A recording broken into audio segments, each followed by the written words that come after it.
Animal. Animal అంటే సరే, ఆ యానిమల్ సినిమాకి మీరు ఏమేం చేశారనేది తర్వాత మాట్లాడదాం. సందీప్ రెడ్డి వంగతో తిరిగే వాళ్ళందరూ ఇలా గడ్డలు పెంచుకుని యానిమల్స్ లాగా ఉంటారా అంటే? లేదండి, ఇది మీరు అన్నట్టు నా ఆర్టిస్ట్ తాలూకు పని కోసం, ఓకే, నా నెక్స్ట్ సినిమా కోసం పెంచుకోవాల్సిన గెటప్. సో అందుకనే కష్టపడిని పెంచుకుంటున్నాను. ఒకేసారి సక్సెస్లన్నీ టకా టకా అని తలుపు దడుతున్నట్టున్నాయి. మొన్న పొలిమేరు 2లో ఒక వెరైటీగా ఒక పోలీస్ ఆఫీసర్ గెటప్లో చూశాను. ఒక వ్యాక్యూమ్ కాప్. ఆ తర్వాత ఇట్లా చూస్తే కానీ స్క్రీన్ మీద, అంత పెద్ద స్క్రీన్ మీద రాకేంద్ర మౌళి, అది గతంలో ఎన్నోసార్లు చూశాను. కానీ ఎందుకో ఈసారి మీ పేరు చాలా స్పెషల్గా అందంగా కనిపించింది. అది దానికి కారణం యానిమల్ సక్సెస్ అయి ఉంటుందేమో. సినిమా అద్భుతంగా ఉంది కాబట్టి అందులో ఉన్న పేర్లన్నీ కూడా అద్భుతంగా చాలా బాగా కనిపిస్తాయి అనమాట. అండ్ ఓకే, ప్రిసైజ్గా చెప్పాలంటే సందీప్ గారితో నా తొలి పరిచయం ఎలా జరిగిందంటే, కళ్యాణ్ అనే వ్యక్తి మన అర్జున్ రెడ్డిలో కమల్ అనే పాత్ర పోషించుంటాడు, గుర్తుంటే. విజయ్తో ఈక్వల్ గా అందంగా ఇటలీలో వెళ్తాడు, అక్కడ కలుస్తాడు కమల్. ఆ క్యారెక్టర్, అతని పేరు కళ్యాణ్. సో అతను నాకు నెల్లూరు టైం నుంచి తెలుసు, అతని నెల్లూరే. సో ఫ్రెండ్సే, అండ్ ఫ్రెండ్గా తెలుసు. ఆ తర్వాత మేము కలిసి ఒక సినిమాలో యాక్ట్ చేసాం, మై డియర్ మార్తాండం అని. మన 30 years పృథ్వీ గారి మెయిన్ లీడ్, మేమిద్దరం ఉంటాం అనమాట అందులో. సో అలా నాకు పరిచయం. సో ఈ పరిచయం గుర్తుంది, మా ఇద్దరి మధ్య సఖ్యత బాగుంటుంది, బావా అని పిలుచుకుంటాం, అంతా ఓకే. ఈయన యానిమల్ ఇప్పుడు నేను డబ్బింగ్ చేయాలరా, ఎవరైతే కరెక్ట్ అని ఈయన అడిగారు. కళ్యాణ్ అడిగేసరికి సందీప్, మీరు ఖైదీ చూసారా అన్నారు. ఆకాశం నీ హద్దురా చూసారా? చూసాను, 2 అద్భుతంగా ఉంటాయి సినిమా. అవును, నేను అడగాలనుకున్నాను ఈ రైటర్ ఎవరంటే, ఆ రైటర్ పేరే రాకేంద్ర మౌళి, ఇలా వెన్నెలకంటి గారు 2వ అబ్బాయి. అది ఇదని మాట్లాడుకొని కలిసాం 15 డే హైదరాబాద్లో. కలిసినప్పుడు రాకేంద్ర గారు అన్న మాట్లాడుతున్నారు చాలా హుందాగా. ఓకే, ఆయన వాయిస్ ఇంత రాకేంద్ర గారు ఇంత బేస్గా ఉంటుంది. సో చాలా డెడ్గా ఇలా చూస్తారు ఆయన, అంతే. అంటే స్ట్రైట్ ఉంటుంది, ఐస్ ఉంటుంది, ఎలా ఉంటారు. ఇంత మనం ఎలా మాట్లాడాలి, ఎలా జెల్ అవ్వాలి, చాలా టైం పట్టినట్టుందన్న పాయింట్లో నేను. ఆయన కళ్ళని ఎప్పుడైనా చూసారా మీరు? అవును, చూసారా కళ్ళని? చూశాను.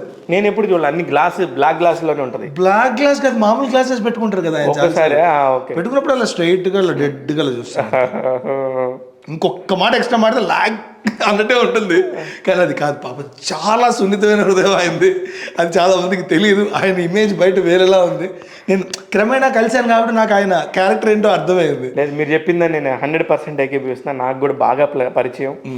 ఆయన తీసిన అర్జున్ రెడ్డికి నేను అప్పుడు సాక్షి సంస్థలో పనిచేసేవాడిని, బెస్ట్ డైరెక్టర్గా అందులో అనుకొని మా టీం అందరం. ఆయనే అంటే బాంబేలో ఉండి కూడా నా కోసం, నా మీద ఉన్న పరిచయంతో, నా మీద ఉన్న ప్రేమతో బాంబే నుంచి వచ్చి జస్ట్ అవార్డు తీసుకొని మళ్ళీ ఫ్లైట్ ఎక్కి బాంబే వెళ్ళిపోయాడు. డెఫినెట్లీ అలా చేస్తారంటే నేను నమ్ముతానండి. ఎందుకంటే ఒక్కసారి ఆయన కమిట్ అయ్యి ఒక మాట ఇచ్చారంటే మాట మార్చే ప్రసక్తే లేదండి. అంతే. అలాగే ఆయనకి ఏం కావాలో ఒకసారి క్లారిటీగా చెప్పాలంటే అది ఎగ్జాక్ట్లీ అది వచ్చే వరకు వెయిట్ చేస్తారు. అది ఏదైనా సరే. అదే అర్జున్ రెడ్డి హీరోయిన్ శాలిని పాండేది ఇలా కావాలి, ఇలా చేస్తే బాగుంటుంది సార్ అంటే, just please tell my name, మీకు ఏం కావాలంటే అది చేస్తే అని పర్సనల్ నెంబర్ పంపించి అమ్మాయికి వేషం ఇవ్వండి బాగుంటుంది అంటే, ఆయన ఒకసారి కనెక్ట్ అయ్యి ఒక మనిషితో కలిశాడు అంటే అలా ఉంటుంది. అందుకని మీరు చెప్పేదానికి నేను 100% నమ్ముతాను. సో అదే ప్రాసెస్ ఏం చేద్దామంటే, ఇలా నేను స్క్రిప్ట్ రాసుకొస్తానండి. మీరు ఎలాగో మీరు తెలుగు వాళ్ళు కాబట్టి మీరు అప్రూవ్ చేయాలి కాబట్టి, మీకు ఇది బిగ్ ప్రాజెక్ట్ కాబట్టి నేను రాసుకొస్తాను, మీకు సింక్తో ఒకసారి ఎట్లా ఉంటుందో నేను చెప్పి చూపిస్తాను అని చెప్పి ప్లే అన్నట్టు స్క్రిప్ట్తో నేను చూస్తూ చదువుతూ చెప్పాను.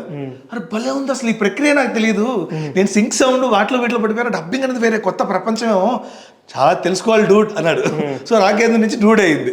సో అలా మాట్లాడుతూ ఇంకా డీప్గా మేము సినిమాల గురించి ఆ రోజు నైట్ మాట్లాడుకోవాల్సిన పరిస్థితి, చాలా వర్క్ అయిపోయిన తర్వాత కూర్చొని మాట్లాడుతున్నాం ఎక్కడెక్కడికో సినిమాల గురించి, వాటి గురించి, వీటి గురించి. నేను నాకు అనిపించింది చెప్పాను, నేనే చూసిన ఫస్ట్ ఆడియన్స్ కదా మీ యానిమల్ సినిమాని. సో నా ఒపీనియన్ చెప్పచ్చా అన్నాను. నేను వెయిట్ చేస్తున్నాను అన్నారు. సరే అన్నప్పుడైతే కనుక నాకు మార్టిన్ స్కార్సెసీ చాలా ఇష్టం అండి.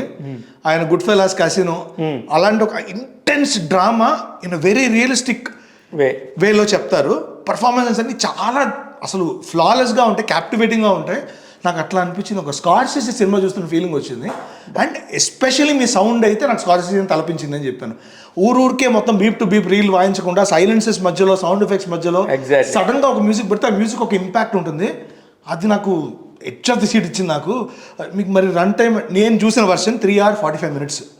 ఒక్క సెకండ్ బోర్ కొడితే నాకు అసలు ఎక్కడ బోర్ కొట్టలేదు నాకు. ఎస్ నేను కట్ చేసిన అంటే ఇప్పుడు మీకు తెలియదు, నేను చూశాను, నేను ఒక్కడే చూశాను ఇక్కడ. ఆయన నేను అడగాలనుకుంటున్నాను, దయచేసి డెలిటెడ్ సీన్స్ రిలీజ్ చేయండి అని. నిజంగా చేయండి. దేనికంటే అద్భుతం. దేనికంటే 2 hours 30+ ఏదైతే ఉందో మామూలుగా ఒక రివ్యూ ఒకటి చెప్పడానికి ఆ 15 minutes ఎక్స్ట్రా ఉంది. ఈ 20 minutes ఎక్స్ట్రా తీసేస్తే బాగుంటుందని నేనే ఎన్నో సందర్భాల్లో చెప్పాను. చాలా సినిమాలకి ఆ వైలెన్స్ అవసరం లేదు అక్కడ. అసలు నాకు దీనిలో ప్రామిస్గా చెప్తున్నాను రాకేంద్ర గారు, మీరున్నారని కాదు, పబ్లిక్ అనే చెప్పాను నేను. 4.25 రివ్యూ ఇది. ఎందుకంటే అతను అనుకున్న ఒక విజన్ని రణబీర్ కపూర్ రూపంలో అయ్యి ఉండొచ్చు. Scene 1 నుంచి అది మనం దాన్ని ముక్కలుగా చేసి చెప్పి దాన్ని కిల్ చేయాలి, దాన్ని తగ్గించాలి రేటింగ్లు అంటే 100 కారణాలు ఉంటాయి. దాన్ని అడల్ట్ కంటెంట్ అనవచ్చు, అనవసరం అర్థవంతం లేని ఎమోషన్స్, వైలెన్స్లు అనుకోవచ్చు, 100 చెప్పచ్చు. కానీ ప్రతి ఒక్క దానికి నాకు సింక్ ఉండింది. 3 hours 23 minutes 9 seconds నాకు తెలియలేదు. That is the success of the director. ఇదే నా పాయింట్.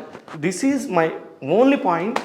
యానిమల్ ఎందుకు చూడాలి నాకు అసలు అది 100% అందరూ చూడాలి. 100% నేను నా రివ్యూలో కూడా చెప్పాను. 18+ వాళ్ళు అనుకుంటారేమో, 15 నుంచి ఇప్పుడు నెట్ఫ్లిక్స్లో అవైలబుల్గా ఉన్నాయి. అవి చూసేవాళ్ళు అందరూ కూడా మీరు హ్యాపీగా చూడొచ్చు.